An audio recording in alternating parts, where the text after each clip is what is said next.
special episode near and dear to my heart because we're going to talk about one of my favorite albums. On Friday, April 25th, 2025, the sophomore album, The Infamous, by Mobb Deep out of Queensbridge, turned 30 years old. Mobb Deep is a group, again, based out of Queens. Members include the late Prodigy and Havoc, rest in peace to Prodigy. And in many regards, this is one of the best albums, if not the best New York album that we've ever heard in some people's regard. I think actually Ninth Wonder just said that last week on a snippet that I saw from Drink Champs, that he believes The Infamous is one of the best albums ever to come out, period, and the best album out of New York. So shout out to the Mob. Got my Mob t-shirt here. For everyone watching on YouTube, this is also available here on Apple, Spotify. It's available on YouTube, Google, wherever you get your podcast, you'll be able to hear this one.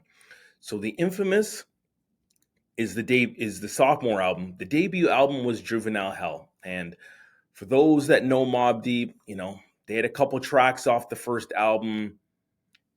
Peer Pressure, Hit It From the Back, or just to name a few. And honestly, the reality, or at least the critical feedback, is that they sounded like hits. So when we look at this album came with a whole new sound and sounded completely different than Juvenile Hell that came out in 1993.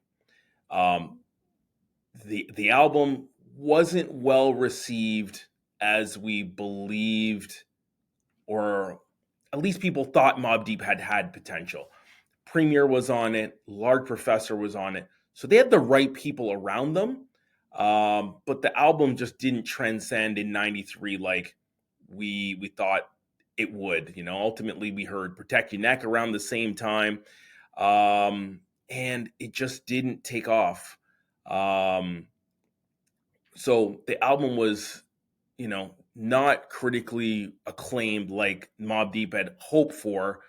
So they ultimately were dropped from the label. They ultimately worked with, I think it was Matt Life, aka Matty C, along with Q-Tip, who helped to kind of work with Mobb Deep. And they had already created a bunch of things as they were preparing to do a second album before they got dropped. And then ultimately Prodigy, before he passed, shared that Nas' Illmatic was a pivotal album in how they made The Infamous. They took Illmatic and really thought about how that sounded just so different and so above and beyond what was currently out in the marketplace. It really gave them an opportunity for some self-reflection on Juvenile Hell and how would they proceed with going ahead and making what we know is one of the greatest albums of all time. So when we think about the production, a lot of the production happened in Battery Studios in New York, heart of New York City. Havoc produced some of his own beats in his own apartment. Obviously Prodigy was there and had an assistance into this. Whether I think the equipment they were using, a sampler, was EPS 16 plus. They had a little mixer and they were just doing things. So they created over 20 songs for this album, but the executive producers worked with them to improve the music. They worked tirelessly, hours and hours, to kind of put together the sound that would sound gritty, would sound like something we had never heard from a New York duo. The earlier rough versions, contained 5 or 6 songs of the original album's 4 singles. The original of Temperature Ryan's was remade because of samples that he had issues with. Later on, as throughout the process, Q-Tip was brought in front of them. And if you know Q-Tip had already at this point helped produce and master 3 Tribe albums, including the critically acclaimed the Low End Theory, and Midnight Marauders. So Q-Tip is flying high at this point. Um, Q-Tip does end up on a couple tracks or help produce a couple tracks. Drink Away the Pain was a track that he was on lyrically, but also he helped to redo some of the beats to give them the sound that they look like. So an example, the Q-Tip helped reprogram the drums that we have on today's Survival of the Fittest, Up North Trip, Trife Life. And again, these are chilling New York stories that these artists are telling. So they're on the right track. But Q-Tip helps to evolve and elevate what the sound of this ultimately, sounds like.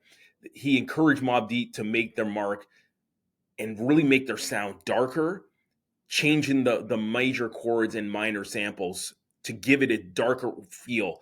Um, and the album was already was well on its way, but they kind of needed some assistance. And his influence sonically really helped to change the makeup of the album. Mobb Deep added, the album's dark aesthetic, really thinking about survival of the fittest. They really talked about their neighborhood in Queensbridge, things that they saw, whether it was murder, robbery, alcoholism. Big Noid, when he gets on Give Up the Goods, it's essentially a song about robbing, and it is one of the most revered songs that we hear on the album, and it's one of the verses that people get the most excited for. Then you add in verses from Nas, a couple verses from Raekwon, Ghostface, on top of what we already got from Noid and Q-Tip, and you have this classic album that we know today and love. The commercial performance, this album peaked at number 18, spent 34 weeks on the top R&B 100 charts, peaking at 3. It's a certified gold album. Shook Ones the single is certified platinum, and the initial acclaim that we heard from this album was undeniable. And this is really, call it a hood album. That's really what it was. And upon its release, critic acclaim from New York to LA. This album literally got mad love, from Rakim, from EPMD, just to say some names. Spin, absolutely loved it. I think of some of the reviews that I see here on my screen. All Music, 5 out of 5. Consequence of Sound, A+. B+ from Weekly Entertainment, 3.5 out of 4 from the Los Angeles Times. Rolling Stone, 4 out of 5. Rolling Stone's album guide, 5 out of 5. The Source, 4.5 mics. It was redone and ultimately given 5 out of 5. And 5 mics as we used as that terminology. Spin gave it 9 out of 10. So this is one of the epitomes of album making. And sometimes you just need a lot of help. You need support to create a masterpiece. And it stood the test of time. We have Shook Ones that is literally played in so many movies. Like, geez, I saw a clip because the Knicks had won Game 4. And one of the clips is, it's a do-over, but it's from 8 Mile. And the verse that Eminem goes, or freestyle he goes off in, he's doing it over the Shook Ones beats, And it's just how transcendent this album was, particularly with Shook Ones is the lead song. Now, there is a Shook Ones Volume 1, or Shook Ones Part 1. It just hasn't stood the test of time like Shook Ones Part 2. So, The Source, as I mentioned, a 5 mic album now. They decided to go back and redo some albums in 2002 after they had rated several albums in 95. This is when this came out. And they gave it a perfect rating, 5 out of 5. The Thug Entertainment. And again, Prodigy was the lead vocalist, with Havoc also contributing a lot of lyricism. Something in comparison to Showbiz and AG. I think it was more of a 50-50 than what you would have seen with Show and AG. But this is a timeless street joint. We're talking about Shook Ones, right there with Life's a Bitch, You Gots to Chill, amongst others. Know the Ledge, Paid in Full. This is one of these street tales. It is a classic album from Double XL to The Source to Rolling Stone. When you feel and listen to this album, it is on another level of what we heard. This is a top 5 album for me in all genres for all of my music. There's only a couple hip hop albums and Thriller that would be in that conversation for me, respectively. And when you think of New York, I think it's the most New York album you can think of. It may not be the best New York album. I think there's obviously a huge argument depending on what borough you're from, depending on what era you're from. But Shook Ones is like the crown jewel of maybe all songs. So like just think of the like you get the feel of Shook Ones from start of your ending. The prelude is one of the best interludes we've ever got. Literally just Prodigy going on a rampage and telling you about what he will do if he's encountered with such and such person. Survival of Fittest is like one of the street anthems that I absolutely love. Eye for an Eye, my special story about Eye for an Eye, the day that I went to buy this album on its release date, so it was on a Tuesday, April 25th, 1995, I walk into HMV, 333 Yonge Street, which is no longer, rest in peace, HMV.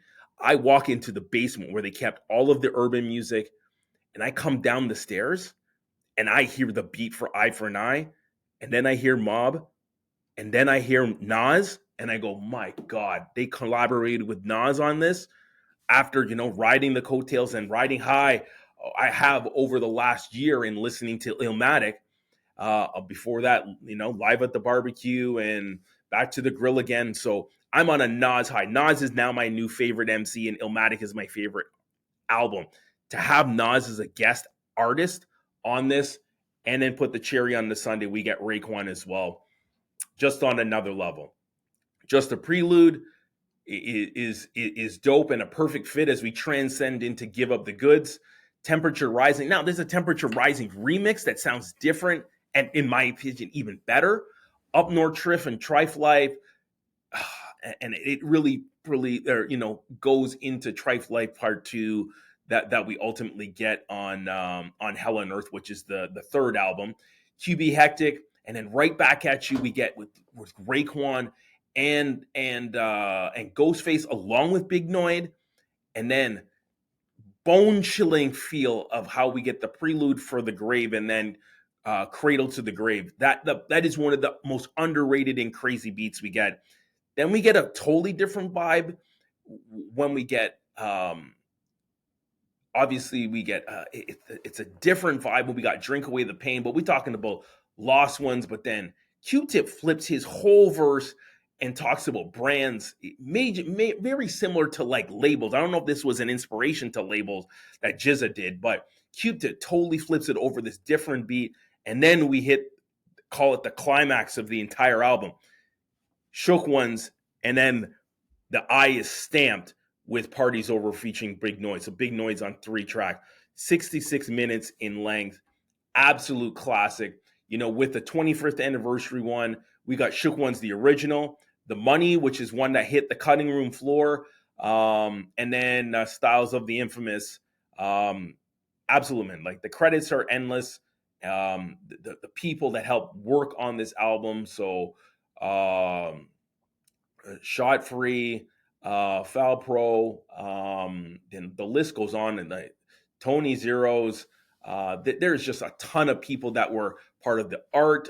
Merge One did all of the art direction and how the album cover, showed up and came to be. It's gone gold in Denmark, in the United Kingdom. It's gone platinum in the US.